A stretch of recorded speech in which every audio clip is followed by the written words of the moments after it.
أعوذ بالله من الشيطان الرجيم وإذا أنعمنا على الإنسان أعرض ونأى بجانبه وإذا مسه الشر كان يئوسا قل كل يعمل على شاكلته فربكم أعلم بمن هو أهدى سبيلا ويسألونك عن الروح قل الروح من أمر ربي وما أوتيتم من العلم إلا قليلا رب اشرح لي صدري ويسر لي أمري واحلل عقدة من لساني يفقه قولي فالحمد لله والصلاة والسلام على رسول الله وعلى آله وصحبه أجمعين أما بعد. I'm going to take a break from our series on the Durus on Ali Imran, and I want to share some different places in the Quran, just some reflections with you. And today I've decided to share some lessons with you from Surah Al-Isra. This is Surah number 17. And the ayat that I want to talk to you about today, centrally is ayah number 84, but some things about ayah number 83 and 85 also. Surah Al-Isra is a very different Meccan surah of the Quran. It's got 111 ayat. And it has some of the very difficult ayat in Meccan tafsir. Some very difficult ayat of the Quran belong to Surah Al-Isra.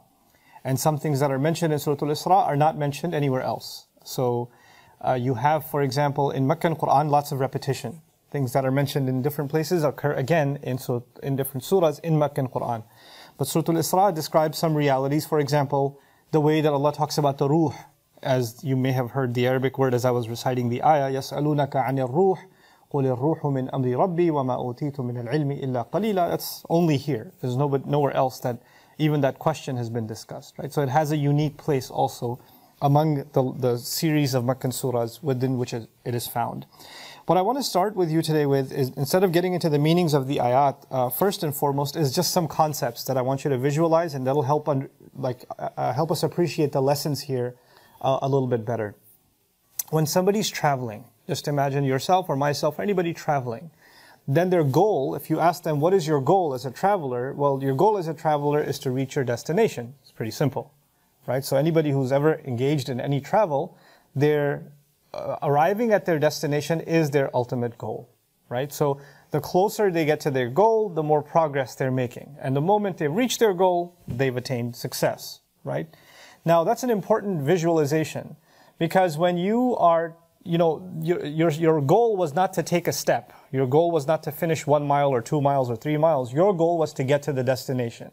Now, let's say your destination was 10 miles away and you only traveled 4 miles and you couldn't go any further. Then you failed because you didn't reach 10 miles. That's what your goal was. And if you only took 2 steps or 3 steps, you still failed. And if you made it all the way to 9.99 miles and you only had 2 steps left and you couldn't make it, you still failed because you did not make it to your destination. This is important because when somebody asks for directions, now I'll use Islamic terms that you're more familiar with. Instead of saying directions, I'll say when somebody asks for guidance. Right, that's what we call it, GPS, right? So when somebody asks for guidance, then they're obviously asking, this is where I want to go, this restaurant, this airport, this hotel, this masjid, whatever. Can you give me guidance on how to go there? Right, that's what they're asking for. And so we never ask guidance to get to the road, we always ask guidance to get to the destination. Like, somebody says, hey, could you guide me to get to this road? Where do you want to go on that road? What's your destination? Because nobody's destination is the road itself. You understand? That wouldn't make sense. But now take a step back and think about the Fatiha. We ask Allah Azza wa Jal, Ihdina as-sirat al-mustaqim. Guide us to what? The road. But in life, we never ask for guidance to the road. We ask for guidance to the destination. And Allah will explain Himself in the Quran, like in Surah An-Najm, وَأَنَّا إِلَىٰ رَبِّكَ الْمُنْتَهَى. That the final destination, the end, is your Rabb Himself. That's the destination. But we don't ask Allah to guide us to Him, we ask Allah to guide us to the road itself. This is very important to understand. And if somebody understands that, the way they look at the Quran and the way they look at their life, the way they understand Allah's expectations changes completely. Because someone who's saying, my goal is to be on a road, is very different than someone who says, my goal is to get to a building or to get to a destination. They're two different things. If the only goal you have in life is to be on a road and stay on a road, then when is the only time you're done? When's the only time you're finished? When you die. And your goal is not to reach someplace. Your goal is to actually die on this road. That's your goal. Your goal was not to get to a destination. Isn't that profoundly different? Now, if that's your goal, then you're no longer concerned about, you know how we say when you're traveling, one time I traveled from here with my kids to Colorado. Pretty long drive, 700 some miles. And they keep asking, how many hours left? How many miles did we travel so far? How many more miles left? And you keep checking the marker. Okay, this many left, this many hundred left, this many hundred left. Oh, we did 10 more, we did 20 more, we did 30 more. You understand? So you keep checking how much progress have I made. Oh my God, I came so far. And I have only a little bit more to go. Because if you have a stationary destination, then every step you take, you've made progress, and you're getting closer and closer to your goal. But if your goal was the road itself, do you look back in front? No. No, that's no longer a concern. You're no longer worried. Hey, when can I get to this goal? When can I get to that goal? When can I get to this mile marker, this milestone? Maybe now I'm 75% done. Now I'm 80%. Nope, you're not concerned anymore. You don't even look back and say, man, I made a lot of progress. That's no longer your concern. Because it doesn't matter. The only thing that matters for a person whose goal was to be on the road is that when the last moment comes of their life, and we don't know when that is, that they were still on the road. That's the only thing that matters. Nothing else matters. Now this changes our perspective on guidance altogether. No matter what you and I may have done in the past, that's good. No matter what we did, that's good. Today, does any of that matter? No. All that matters today is, today am I on the road or not? And no matter what mistakes you made in the past, you were off the road, you were off some cliff somewhere, wherever you were. So long as you're on the road today, that is all that matters. Tomorrow doesn't matter because it's out of your control. Yesterday doesn't matter because it's too late. All that matters is that you're on the road right now. Isn't that profoundly different? It's incredible that Allah Azza wa Jalla, and by the way, if somebody fell behind, sometimes people are on the right path and then they stop. Sometimes people are on the right path and they take a little turn. Sometimes people are on the right path, they start going backwards. It happens. And if you were walking with your brother, and one of them got tired, and they stopped, and you kept going. Now it seems that you are much further away, and he's still further behind. And one day he decides to get on the road again. Should he compare himself to you anymore? And say, man, he's so far ahead, how am I ever going to catch up? He's doing so much better than I am, and I'm all the way back here. None of that matters. Because there's no comparison of where you are, how far you got. All that matters is that you're on it. Some people that are traveling on this road are traveling very fast. Imagine a highway, some people are driving like beyond the speed limit. Some people are riding a bicycle. Some people are walking. Are they all traveling at the same speed? No. There are some people that are traveling in a bus, so there's lots of people together traveling. So their journey is easier. They help each other. One gets tired, the other takes the wheel, right? They're giving each other company. And when you have company, the road becomes easier. Right? And there are some people that are traveling what? All alone. And then there are some people who are traveling, and the person they're traveling with, they don't even like them. They have a difficult journey because they're stuck with this person that they don't even like, and they're traveling on that road. Is everybody traveling on the road traveling at the same speed, in the same way? No. No, they're not. But that doesn't matter. Two people can have the same exact, they could be on the same exact street, the same exact road. But is their experience of traveling on that road the same?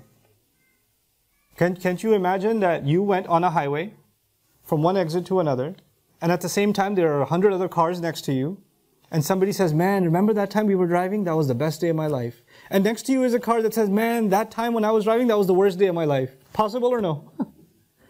For some people, the same journey is the easiest thing ever. For the other people, it's the hardest thing ever. You understand? It's not the same. Just because the cars are traveling together, they're all headed in the same direction, it doesn't mean that the experience is the same for everybody on it. It's not the same. If we understand this image, then you'll appreciate what's being said in many ayat, especially this ayah. And I want to start with the end of this ayah and then go back to the beginning of this ayah. فَرَبُّكُمْ أَعْلَمُ بِمَنْ هُوَ أَهْدَى سَبِيلًا. Your master, your Rabb, all of you, knows better who is more guided in terms of sticking to the road. Who is more committed to the road. He knows better. First of all, by Allah saying Allah knows better. Like another place He says, إِنَّ رَبَّكَ هُوَ أَعْلَمُ بِمَنْ ضَلَّ عَنْ سَبِيلِهِ وَهُوَ أَعْلَمُ بِمَنْ اهْتَدَى. He says He knows the ones that have fallen off the road, and He knows the ones that are committed to the guidance, committed to the directions that were given. He knows the difference between them. When Allah says that, إِنَّ رَبَّكَ هُوَ أَعْلَمُ, you know what that means? That means you and I are no longer in a position to say, man, that guy is on a good road, and this one's off the road. He took that away from you. He took that away from me. Because who says who knows better? Inna rabbaka a'lamu. In this ayah, subhanahu wa ta'ala, He says, فَرَبُّكُمْ أَعْلَمُ بِمَنْ هُوَ أَهْدَى. He knows. He knows better. I am no longer concerned with who is on the road and who is off the road. That's not for me to know. There's no way for me to know. You know what happens with people? When shaitan comes to them, he makes them forget this reality, and their only concern is who is on and who is off. Let me tell you who the deviants are. Let me tell you who are not on the right path. Let me tell you who have fallen away from the path. Let me make a list of you for them. I've literally gone to masajid where they update the list of deviants you should stay away from. And then they make a list of people that you should follow or listen to or benefit from, and they're still guided. They're still on the haqq. And I've literally seen, this one is crossed off, moved over to that list. He's deviant too. Last week he said something. They keep tabs on who's on the road and who's off the road. Ya Allah. Ya Rab. Allah says, that's not your license, that's not my place. That's Allah, for Allah to know. رَبُّكُمْ أَعْلَمُ بِمَنْ هُوَ أَهْدَى سَبِيلًا. Then here's the other thing.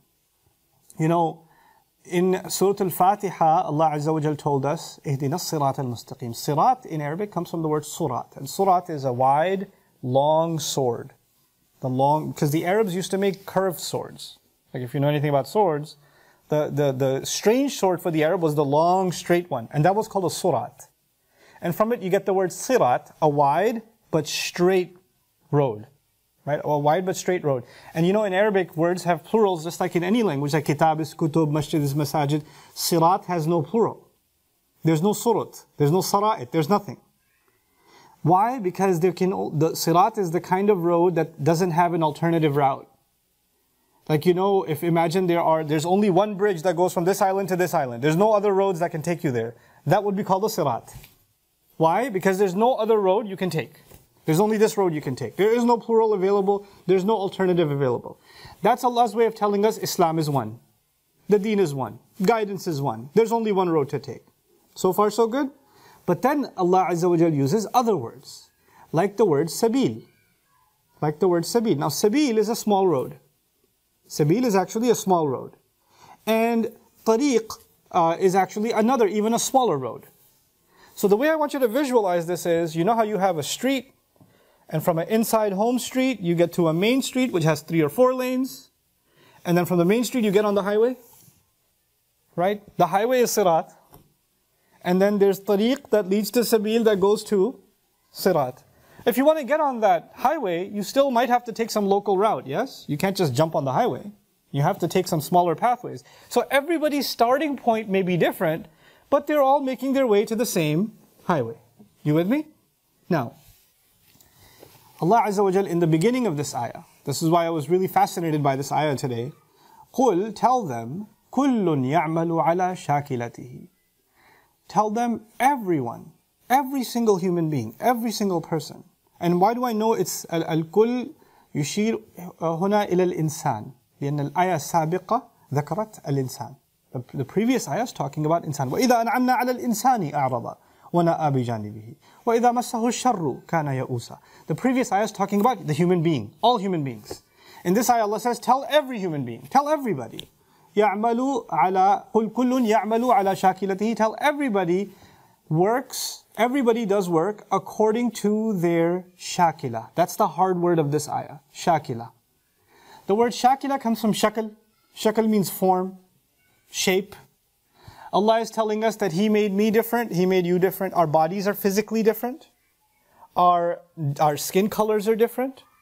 Our genetic makeup is different. Our personality, and that's biologically even. Biologically, the way physically we look is very different. Allah made each of us individual to the point of our fingertips, to the point of our fingerprints, right? He made us genetically different.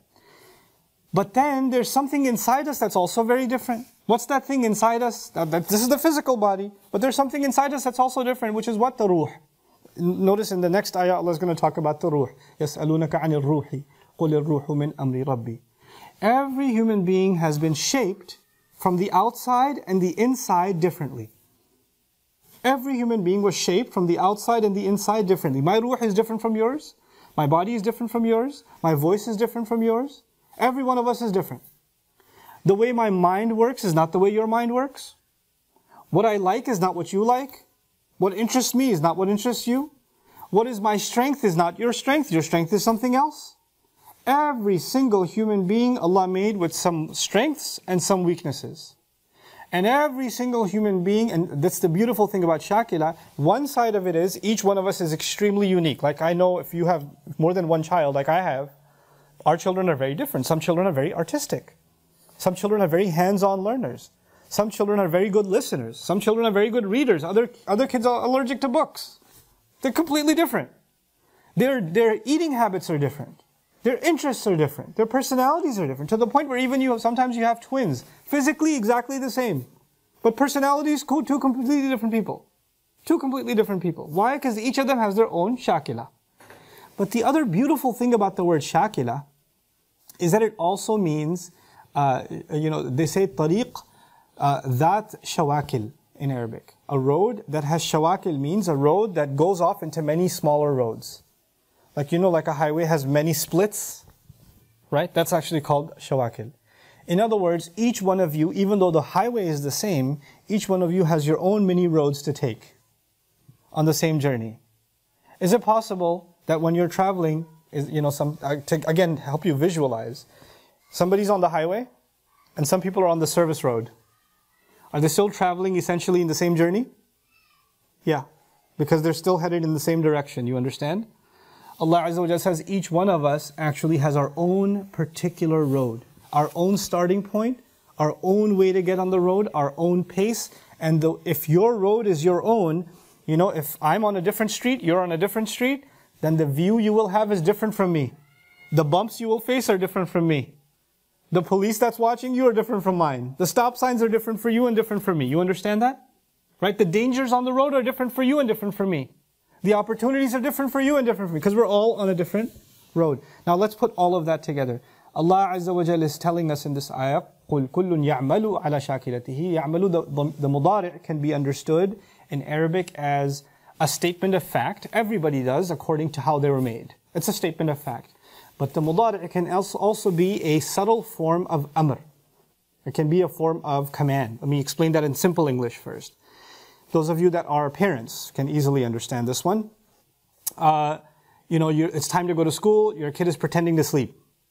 And when they really pretend hard to sleep, they do this. And if you're working that hard to close your eyes, you're definitely not asleep. And the mother says, you are getting up right now. Now I'll repeat the English. You are getting up right now. That's different from get up. When I say get up, that's a command, right? But when I say you are getting up right now, that's a statement of fact. She says it like it's a fact. Because that's a reality you can't escape. You understand? That plate will be finished. Not finish the plate, that plate will be finished. It's a very strong way of commanding someone, is to actually say it as a matter of fact. As a matter of fact. No, you're not going there. Now, it's different from saying, don't go there. Oh no, you're not going there. Full stop. Like it's a fact. Like it's a done deal. In that sense, the mudari' here can be kalam insha'i. Everybody is going to work. You better put yourselves to work. Yes, you will put yourselves to work. Exactly based on how Allah shaped you. Now this is a self-assessment. What Allah is telling us subhanahu wa ta'ala is that each and every one of us, Allah gave us a different place we were born, different parents we were born to, different circumstances, different culture, different language, different economic opportunity, different starting point, different experiences, different difficulties. Your trials are different from my trials. The challenges you had as a child, the challenges you had growing up are different from my challenges. Every one of us has our own bumps on the road. And Allah says, based on those experiences, you must put yourself to work, given the strengths that I gave you. Allah Azza wa Jal basically crafted your life. He designed the story of your life. Right? Think of your life like a story. The author is Allah Himself. Right? And He put you through every one of the experiences He put you through for a purpose, for a reason. You may not understand the purpose. Why did this happen to me? Why did that bad experience occur with me? What was my fault in it? I deserve better, etc., etc. Understand every one of the good experiences and bad experiences are there to help you get on this road. That's the purpose of them.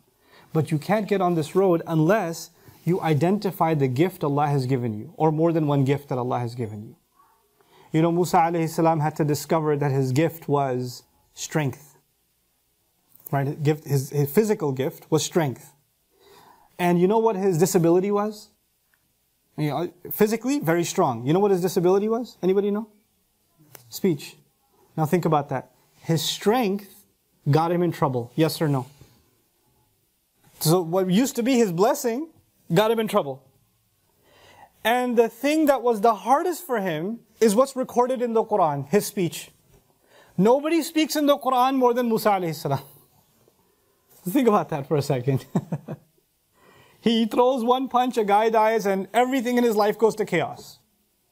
But the thing that was his disability, وَلَا يَكَادُ يُبِينُ, even Fir'aun made fun of him. He said, oh look, he can't even talk. Oh, it's almost like he can't even clarify one word. He has a hard time saying a single word. Look at him. And that speech, وَكَلَّمَ اللَّهُ مُوسَى تَكْلِيمًا.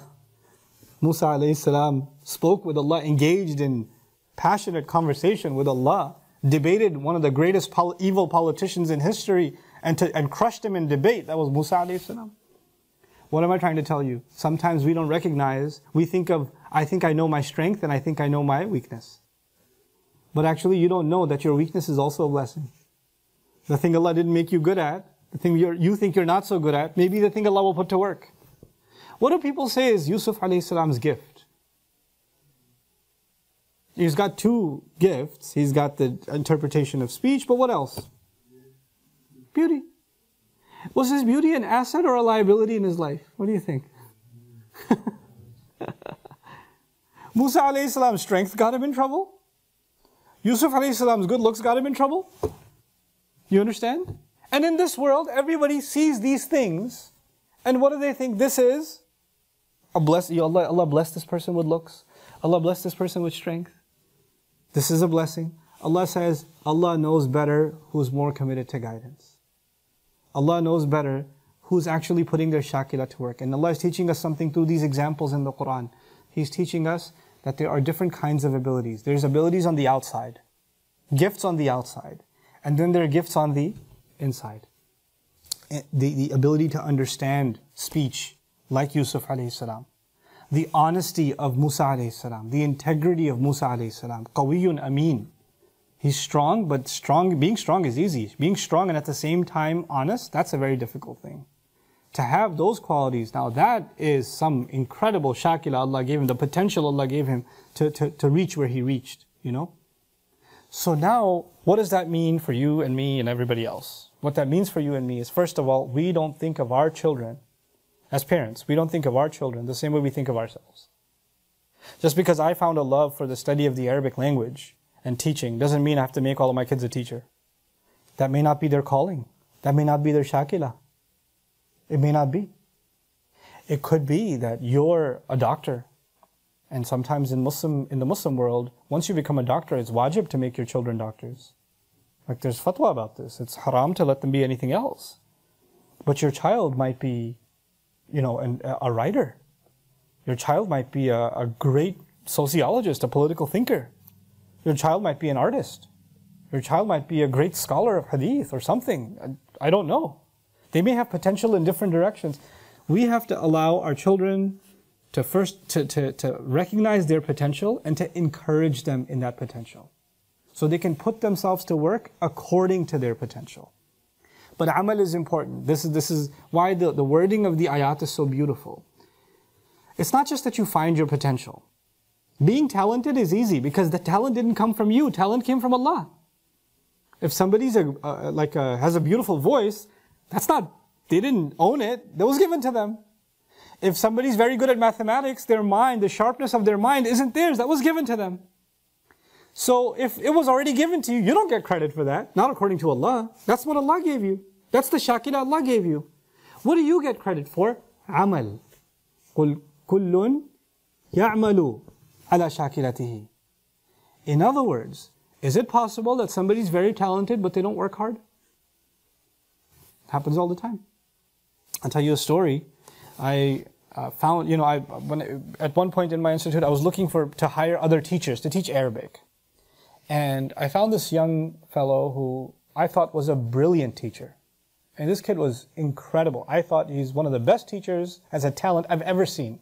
Teaching Arabic is hard. Learning Arabic is, if you love learning, you'll learn it. But teaching it is very different. And how do you know you're a good teacher? When your students are motivated to learn. Because the easiest thing to do in Arabic class is to quit. So his students are loving his class. He's motivating the students. He's a fantastic teacher. He knows how to explain and carry himself in class and keep them engaged. And I love the fact that he's so talented. And so I brought him on board and gave him opportunity, and he's teaching. And as he's teaching, he's missing deadlines, not showing up to class, not checking students' homework, not responding to emails, missing meetings. And what's going on? Why aren't you showing up to work? I got busy. And then later on you question, why are you doing this? I don't think we can work. Who are you going to find who's as talented as me? Really? Because you think talent is the only thing that's valuable? Allah gave talent to lots of people. There are people that play professional sports, right? And we see them, they're very, very talented. There are just as many talented people sitting in our neighborhood. Physically just as able. And they can be amazing athletes. Guess what's the difference? Work. Practice. I'm going to show up. How many kids do you see that the coach says, man, if you work hard, you'll be in the NBA, you'll be in the NFL, you can join Premier Football, and don't do the work. If you have the talent, you don't put it yourself to work, it's not going to go anywhere. The same thing is true now in terms of deen. In terms of deen, Allah is essentially has given each one of us different potential, different strengths, which was true of the Sahaba radiallahu anhum ajma'in and before them. Even if you study the lives of the prophets, different prophets have different strengths. Even Allah describes, فَضَّلْنَا بَعْضَهُمْ عَلَى بَعْضٍ مِنْهُمْ مَنْ كَلَّمَ اللَّهُ وَرَفَعَ بَعْضَهُمْ دَرَجَاتٍ. Why did He distinguish between them? We give them different preferences, different strengths. Why? Because Allah did not want humanity to be one thing. He says, وَجَعَلَّكُمْ شُعُوبًا وَقَبَائِلَ لِتَعَارَفُوا. He made you, they translate this, He made you into nations and tribes. That's not a good translation. Sha'ab in Arabic is a hole in a wall. When a wall is nice and there's some broken part, like in America we don't see that a lot because it's all sheetrock and the imperfections get covered. But if you go to Pakistan or back home countries where they have cement walls and actual brick walls, some part of it chips off and falls off, and there's a hole. When you see those imperfections, that's called a sha'ab. Allah calls every nation a sha'ab. Why? Because it's made up of citizens that are together, like a wall, but it's never perfect. No nation is ever perfect. Every nation has some flaw. Just like every human being has some flaw. And He says you have to learn to get to know each other because what is your weakness is somebody else's strength. And their weakness is your strength. So you will learn from them and they will learn from you. This is why Allah put human beings together. When human beings come together, Musa alayhi salam is put together with his brother. Why? Huwa afsahu minni lisanan. He's a better speaker than I am. I have a flaw, but he doesn't have that. He'll strengthen me. I'll be his strength, he'll be my strength. Ushdud bihi azri wa ashrikhu fi amri. Use him to support me. I need backup, and the best backup is him. So Allah made us dependent on one another. He made us dependent on one another. When you discover yourself, your shakila, you'll also identify in yourself, and I will identify in myself, what am I good at, and also what am I not good at? What do I need help in? So you know the right, and then you'll identify the people who can help you cover those gaps. And as you learn that, then you realize that so long as we are on the road, we are not comparing ourselves to anybody. If Allah made you good at something, how will you serve Allah and His creation using what He gave you? If He made you good at speaking, speak. If He made you good at teaching, teach. If He made you good at writing, write. If He made you good at building, build. If He made you good at engineering, engineer. What is it that He made your mind and your physical ability amazing at? You have to find that in yourself and put it to work. And you don't say to yourself, well, you know, I'm not really good at anything. That's a lie. That's not true. Allah gave everybody a shakila. And He gave everybody a way to get guidance towards Him. He made you good at something. He made you able to do some kind of good. And good doesn't just mean ibadah to Allah. Good means good towards other people. How can you benefit other people in some way? At the very least, how do you benefit people around you? In your family, among your friends. But it grows further than that. If you become more ambitious, you say, how do I benefit society? How do I benefit humanity? How do I do something bigger than myself? But it won't happen if you're not even of benefit to the people closest to you first. Right? So this ayah, I'll start over again. So as we conclude, to wrap everything up, Allah says, tell them everybody should work, or everybody better put themselves to work according to their shakila, according to the road that is uniquely crafted for them, and according to the unique talents and abilities and strengths and weaknesses that were given to them, which are different from everybody else. So they never compare themselves to anyone else. And they don't say, hey, why do I have this difficult road and this one has an easy road? You're not interested in comparison. That's no longer the case. That doesn't concern you. Their road and what they were given and what they were not given, that's with Allah. And your road is with Allah. And He knows who to give what. According to what, you know. So He says, فَرَبُّكُمْ أَعْلَمُ بِمَنْ هُوَ أَهْدَى. And your master knows who is more guided, who's more valuable in terms of guidance, and who's closer to guidance as they traverse the path. مَنْ هُوَ أَهْدَى سَبِيلًا. So beautiful this ayah. So profound this ayah. That you start valuing every experience in your life. You start thinking about every one of the things that you've gone through and how that can help craft you as a human being. You know, how is it making you a stronger person? How is it that you learn something from it and you can help somebody else with it? You can be of service to somebody else with it. You know, I keep making reference to Musa alayhi salam because first of all, I'm obsessed with Musa alayhi salam. And because the Quran emphasizes him so much. But something else about him comes to mind as I talk about this. And of course, this is Surah Al-Isra, which is about Banu Israel, which is the nation of Musa alayhi salam. But in any case, Musa alayhi salam, when he ran away, and he was in Madian, and you know, he's got very heavy guilt on him because he accidentally killed someone. He didn't intend to, but he did. And he says, Rabbi inni zalamtu nafsi. I've done wrong to myself. He also says, هذا من عمل الشيطان. This is from the work of the devil. I mean, these are his words when this happened. But when he went away, you know, in your head and in my head, when you do a sin, what's the way to fix that sin? You make istighfar, you do ibadah, you do dhikr, you cry to Allah, maybe you go to hajj. You do these things, meaning you connect more and more to Allah.